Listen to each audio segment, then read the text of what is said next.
السلام علیکم، میرا نام عبدالرحیم ہے۔ میں ایک سیریز بنا رہا ہوں احادیث کی مختلف کتابوں سے مختلف ٹاپکس پہ۔ تو امام خزیمہ کے نماز کے جو مجموعہ احادیث اس سے نماز کے ٹاپک پہ کچھ احادیث ہیں۔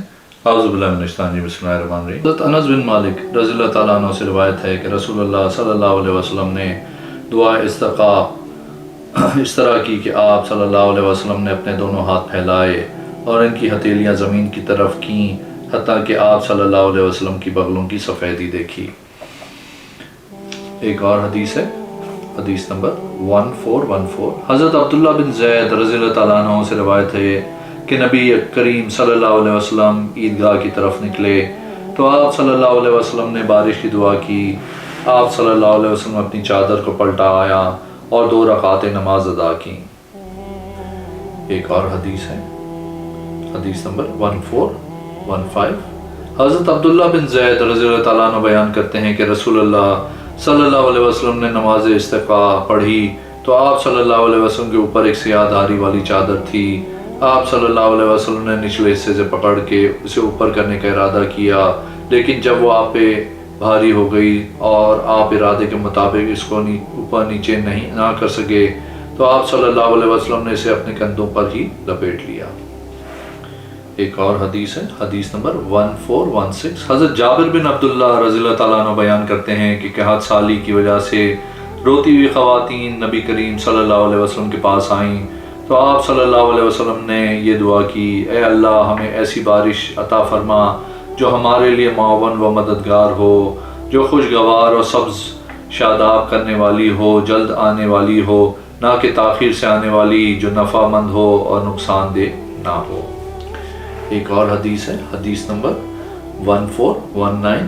جناب اسحاق بن عبداللہ سے روایت ہے کہ مدینہ منورہ کے گورنر جناب ولید بن عتبہ نے انہیں حضرت ابن عباس کے پاس بھیجا اور انہیں کہا، اے میرے بھتیجے، ان سے پوچھ کر آؤ کہ جس دن رسول اللہ صلی اللہ علیہ وسلم نے لوگوں کے ساتھ بارش کی دعا کی، اس دن آپ نے دعا اور نماز استسقاء میں کیسے عمل کیا تھا؟ جناب اسحاق فرماتے ہیں، میں حضرت ابن عباس رضی اللہ تعالیٰ عنہ کی خدمت میں حاضر ہوا۔ میں نے عرض کی، اے ابو العباس، جس روز رسول اللہ صلی اللہ علیہ وسلم نے بارش کی دعا کی تھی، اس روز آپ نے دعا اور نماز استسقاء میں کیسے عمل کیا تھا؟ انہوں نے فرمایا، رسول اللہ صلی اللہ علیہ وسلم اس روز نہایت عاجزی اور سادگی کے ساتھ نکلے تو آپ صلی اللہ علیہ وسلم نے نماز استسقاء میں اسی طرح کیا جیسے آپ صلی اللہ علیہ وسلم نماز عید الفطر اور عید الاضحیٰ میں کرتے ہیں۔ ایک اور حدیث ہے، 1420۔ جناب عبادہ بن تمیم اپنے چچا سے روایت کرتے ہیں کہ رسول اللہ صلی اللہ علیہ وسلم نماز استسقاء کے لیے باہر نکلے تو آپ صلی اللہ علیہ وسلم قبلہ رخ ہوئے اور لوگوں کی طرف اپنی پشت کر لی، اپنی چادر کو لٹایا اور 2 رکعتیں پڑھائیں اور ان میں قرات کی، اور آپ صلی اللہ علیہ وسلم نے ان میں بلند آواز سے قرات کی۔ ایک اور حدیث ہے، حدیث نمبر 1421۔ جناب انس بن مالک رضی اللہ تعالیٰ عنہ بیان کرتے ہیں کہ حضرت عمر بن خطاب رضی اللہ تعالیٰ عنہ کے زمانے میں جب لوگ قحط سالی کا شکار ہوئے تو آپ حضرت عباس رضی اللہ تعالیٰ عنہ کے ذریعے سے بارش طلب کرتے۔ آپ دعا فرماتے، اے اللہ، جب ہم قحط سالی میں مبتلا ہوتے تھے تو ہم تیرے نبی کے ذریعے سے بارش طلب کرتے تو تو ہمیں بارش عطا کر دیتا تھا۔ آج ہم تیرے نبی کے چچا یا ہمارے نبی کے چچا کے ذریعے سے تجھ سے بارش طلب کرتے ہیں۔ حضرت انس رضی اللہ تعالیٰ عنہ نے فرمایا، لوگوں کو بارش عطا کر دی گئی۔ ایک اور حدیث ہے، حدیث نمبر 1423۔ حضرت انس رضی اللہ تعالیٰ عنہ بیان کرتے ہیں کہ نبی کریم صلی اللہ علیہ وسلم جمعے والے دن خطبہ ارشاد فرما رہے تھے کہ لوگ آپ صلی اللہ علیہ وسلم کی طرف کھڑے ہوئے اور بلند آواز سے عرض کرنے لگے، اے اللہ کے نبی، بارش کی شدید قلت ہو چکی ہے، درخت سرخ ہو گئے ہیں، سوکھ گئے ہیں اور جانور ہلاک ہو رہے ہیں۔ آپ صلی اللہ علیہ وسلم اللہ تعالیٰ سے دعا کریں کہ وہ ہمیں بارش عطا فرمائیں۔ آپ صلی اللہ علیہ وسلم نے دعا کی، اے اللہ ہمیں بارش سے سیراب فرما، اے اللہ ہمیں پانی پلا۔ حضرت انس فرماتے ہیں، اللہ کی قسم، آسمان پہ بادل کا کوئی ٹکڑا بھی ہمیں نظر نہیں آ رہا تھا کہ اچانک ایک چھوٹا سا بادل آیا اور پورے آسمان پہ پھیل گیا، پھر اس نے بارش برسا دی۔ نبی کریم صلی اللہ علیہ وسلم ممبر سے نیچے اترے اور نماز پڑھائی اور گھر تشریف لے گئے۔ اگلے جمعے تک مسلسل بارش ہوتی رہی۔ پھر جب آپ صلی اللہ علیہ وسلم کھڑے ہو کے خطبہ ارشاد فرما رہے تھے تو لوگ بلند آواز سے عرض کرنے لگے، اے اللہ کے نبی، گھر منہدم ہو چکے ہیں اور راستے بند ہو گئے ہیں، آپ اللہ تعالیٰ سے دعا کریں کہ ہم سے بارش روک لے۔ نبی کریم صلی اللہ علیہ وسلم مسکرا دیے اور دعا کی، اللہ ہمارے ارد گرد بارش برسا، ہم پہ مزید بارش نہ برسا۔ حضرت انس کہتے ہیں مدینہ منورہ سے بادل چھٹ گئے، مدینہ منورہ کے ارد گرد بارش ہوتی رہی، جبکہ مدینہ منورہ میں ایک قطرہ بھی بارش نہیں ہوئی۔ میں نے مدینہ منورہ کی طرف دیکھا تو تاج کی طرح چمک دھمک رہا تھا اور اس کے ارد گرد موتیوں کی طرح بارش کے قطرے گر رہے تھے۔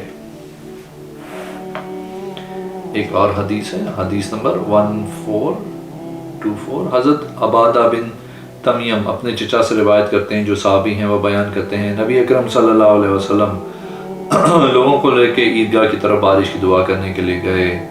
آپ صلی اللہ علیہ وسلم نے کھڑے ہو کے دعا کی، پھر قبلہ رخ ہوئے، اپنی چادر کو لٹایا تو لوگوں کو بارش عطا کر دی گئی۔ ایک اور حدیث ہے، حدیث نمبر 1425۔ حضرت عمر رضی اللہ تعالیٰ عنہ بیان کرتے ہیں کہ چاش کی نماز 2 رکعت ہے، نماز جمعہ 2 رکعت ہے، نماز عید الفطر بھی 2 رکعت ہے، اور مسافر کی نماز بھی 2 رکعت ہے۔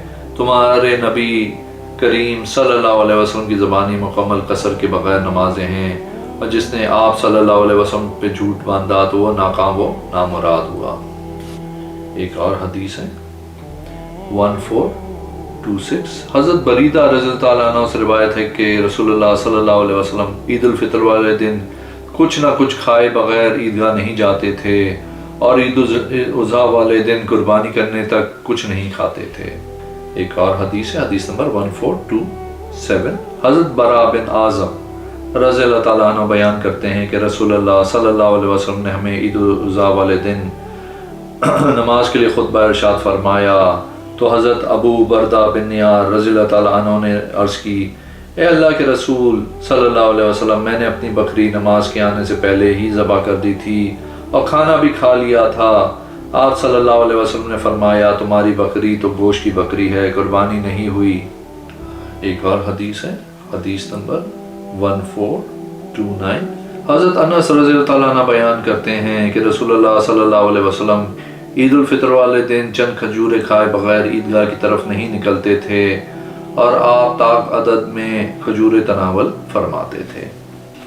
ایک اور حدیث ہے 1430۔ حضرت ابو سعید خدری رضی اللہ تعالیٰ عنہ بیان کرتے ہیں کہ رسول اللہ صلی اللہ علیہ وسلم عید الاضحیٰ یا عید الفطر کے دن عیدگاہ کی طرف تشریف لے گئے، صحابہ کرام کو نماز عید پڑھائی، پھر واپس تشریف لے آئے۔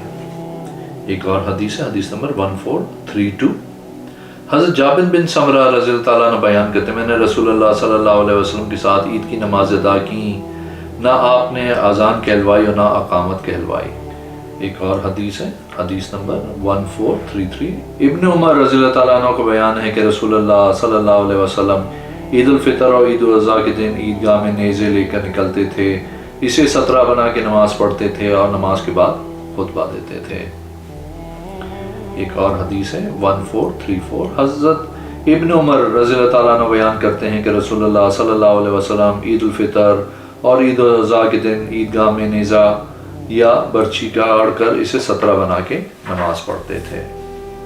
ایک اور حدیث ہے 1436۔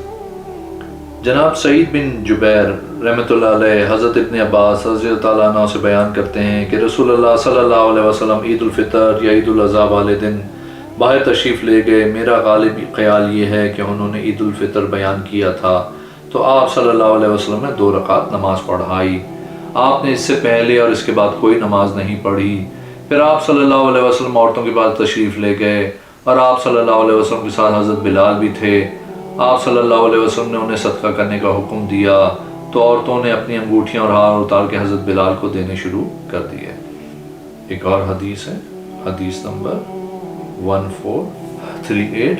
حضرت عمر بن عوف رضی اللہ تعالیٰ عنہ سے روایت ہے، وہ بیان کرتے ہیں کہ میں نے رسول اللہ صلی اللہ علیہ وسلم کو دیکھا، آپ صلی اللہ علیہ وسلم نے عیدین کی نماز میں پہلی رکعت قرات سے پہلے 7 تکبیریں یا دوسری رکعت میں قرات سے پہلے 5 تکبیریں کہیں۔ ایک اور حدیث ہے 1439، حضرت عمر بن عوف رضی اللہ تعالیٰ عنہ کا بیان ہے کہ رسول اکرم صلی اللہ علیہ وسلم دونوں عیدوں کی پہلی رکعت میں قرات سے پہلے 7 تکبیریں کہتے اور دوسری رکعت میں قرات سے پہلے 5 تکبیرات کہتے ہیں۔ ایک اور حدیث ہے 1440، حضرت ابو واقد لیشی رضی اللہ تعالیٰ عنہ سے مروی ہے، وہ فرماتے ہیں حضرت عمر رضی اللہ تعالیٰ عنہ نے مجھ سے پوچھا رسول اللہ صلی اللہ علیہ وسلم نے نماز عیدین میں کون سی صورتیں تلاوت کی؟ میں نے کہا کہ آپ صلی اللہ علیہ وسلم نے سورہ اقتربت الساعۃ وانشق القمر اور سورہ قاف والقرآن المجید کی تلاوت کی۔ ایک اور حدیث ہے حدیث نمبر 1441، حضرت نعمان بن بشیر اور سمرہ بن جندب رضی اللہ تعالیٰ عنہ کی روایت ہے کہ نبی کریم صلی اللہ علیہ وسلم نے نماز عیدین میں سورہ سبح اسم ربک الاعلی اور سورہ هل اتاک حدیث الغاشیہ کی قرات کی۔ ایک اور حدیث ہے حدیث نمبر 1442، امام ابو بکر رحمۃ اللہ علیہ فرماتے ہیں کہ حضرت ابو سعید خدری رضی اللہ تعالیٰ عنہ کی نبی کریم صلی اللہ علیہ وسلم سے روایت ہے کہ جب آپ صلی اللہ علیہ وسلم نے نماز مکمل کر کے سلام پھیرا تو آپ صلی اللہ علیہ وسلم اٹھے اور لوگوں کی طرف متوجہ ہوئے۔ ایک اور حدیث ہے 1443، حضرت ابن عمر رضی اللہ تعالیٰ عنہ سے روایت ہے نبی کریم صلی اللہ علیہ وسلم عید والے دن نماز کے بعد خطبہ دیتے تھے۔ ایک اور حدیث ہے حدیث نمبر 1444، حضرت جابر بن عبداللہ رضی اللہ تعالیٰ عنہ بیان کرتے ہیں کہ نبی کریم صلی اللہ علیہ وسلم عید الفطر والے دن کھڑے ہوئے تو آپ صلی اللہ علیہ وسلم نے نماز پڑھائی۔ آپ صلی اللہ علیہ وسلم نے خطبے سے پہلے نماز کی ابتدا کی، پھر لوگوں کو خطبہ ارشاد فرمایا۔ جب اللہ کے نبی صلی اللہ علیہ وسلم فارغ ہوئے تو ممبر سے نیچے اترے اور عورتوں کے پاس تشریف لائے۔ آپ صلی اللہ علیہ وسلم نے انہیں اس حال میں واعظ نصیحت فرمائی کہ آپ صلی اللہ علیہ وسلم بلال رضی اللہ تعالیٰ عنہ کے ہاتھ پہ ٹیک لگائے ہوئے تھے اور حضرت بلال رضی اللہ تعالیٰ عنہ اپنا کپڑا پھیلائے ہوئے تھے، عورتیں اس میں صدقہ ڈال رہی تھیں۔ اگر آپ نے میرے چینل کو اب تک سبسکرائب نہیں کیا تو پلیز کیجئے، اس ویڈیو کو لائک کیجئے، آئندہ میں حاضر ہوں گا انشاءاللہ۔ اللہ حافظ۔